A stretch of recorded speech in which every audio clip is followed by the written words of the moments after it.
उत्तर प्रदेश में चुनावी शंखनाद होने में अभी भले ही 10 महीने का वक्त बाकी है, लेकिन उत्तर प्रदेश में सियासी जमीन को मजबूत करने की कोशिशें शुरू हो गई हैं। बिहार के दमदार नेता मुकेश सहनी, विकासशील इंसान पार्टी के नेता, मुखिया और सन ऑफ मल्लाह अब वो उत्तर प्रदेश की सरजमी पर आ रहे हैं। उत्तर प्रदेश में वीआईपी मजबूती से पांव जमाने की कोशिश में है। मेरे साथ वीआईपी यानी कि विकासशील इंसान पार्टी के प्रवक्ता देवज्योति जी मौजूद हैं, जिनसे हम समझेंगे। दरअसल मुकेश सहनी 11 अप्रैल को लखनऊ आ रहे हैं और लखनऊ आकर वो क्या कुछ करने वाले हैं, किस तरह वो यहां पांव जमाने की कोशिश करेंगे, उस पर बातचीत करेंगे। देवज्योति जी, बहुत स्वागत है आपका।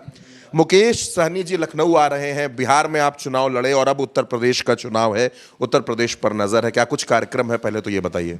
देखिए, कल हमारे आदरणीय नेता सन ऑफ मल्लाह मुकेश सहनी जी कल आएंगे लखनऊ।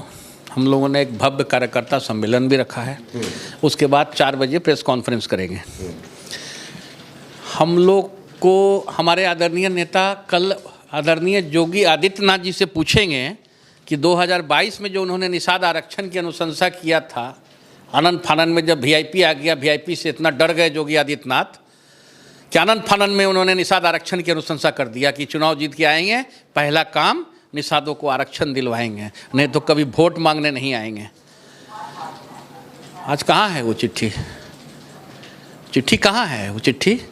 और यहाँ एक पार्टी है निषाद विकास पार्टी की। निषाद पार्टी क्या निषाद पार्टी है?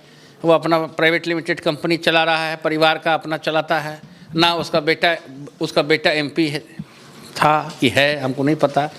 बेटा एमएलए, अपने एमएलए।